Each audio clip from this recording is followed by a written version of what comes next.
What is Saving Faith? By Pastor Cornelius R. Stam. Print this article. What saith the Scripture? Abraham believed God, and it was counted to him for righteousness. Rom. 4:3.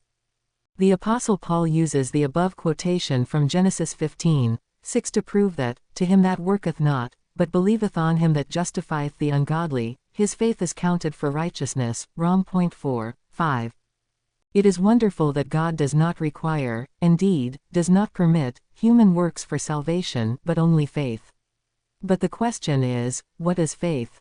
What kind of believing saves? There is no indication in Scripture that the gospel of the grace of God, or the preaching of the cross, was proclaimed to Abraham. We must go back to the passage which Paul quotes to see what Abraham believed. Genesis 15:5 says, "And God took Abraham forth abroad, and said, Look now toward heaven, and count the stars, if thou be able to count them. And he said unto him, So shall thy seed be." It is this simple, wonderful promise about the multiplication of Abraham's seed which is followed with the words, "And he believed in the Lord, and he reckoned it to him for righteousness." Ver. 6.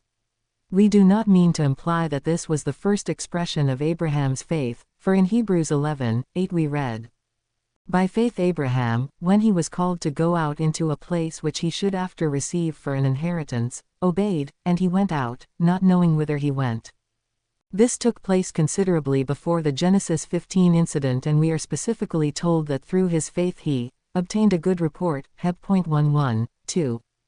From all this it is clear that Abraham believed what God told him and was counted righteous, as we now know, through a redemption still to be wrought by Christ.